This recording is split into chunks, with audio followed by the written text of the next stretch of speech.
I want you to see from the Word of God how in blockbuster fashion God can step into the problems that you're facing, that you carried in here today, and He can provide powerfully no matter what that problem is that you brought into this place today. But first, let's make sure we put our problems into perspective. This is a problem that I have. Sometimes I think I have a problem, but what I have is not really a problem when I put it into perspective in our culture, in our society. Now, there's a big difference between experiencing some discomfort and being completely desperate. There's a big difference in our lives in experiencing some discomfort like I was with the battery in my car and being completely desperate for God to provide in a situation. This woman is there. She's widowed. She's in debt, and she's about to lose her sons. This is a problem, and she is desperate. Let me show you the difference in our lives. How many of you, I was thinking about this yesterday afternoon. You're sitting at home on a Saturday afternoon, and you feel your stomach growl a little bit. You're feeling a little hungry. You're feeling a little discomfort. And so in our culture, in our society, you walk in, for the most part, people are able to connect with this. You walk into your kitchen, you open your refrigerator, and you look in. I don't want that.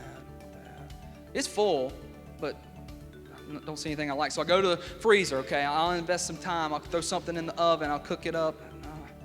Oh, that looks good. And so we go over to the pantry, to the cabinet, and we open it up, and chips and bread and all these different boxes of stuff that we bought 10 years ago are in there. And then you close that, and then what do we say? There's nothing to eat in this house. There's nothing to eat in this house. The refrigerator's full, the freezer, the cabinets, everything's stocked full. You could feed an African village for a week off of the groceries you just looked at and said there wasn't anything in your house. The only difference is those that you would bring in are desperate for food. You're just feeling some discomfort. You're just having a little hunger pain. You're not desperate for that food. You might start feeling a little discomfort about where you are spiritually.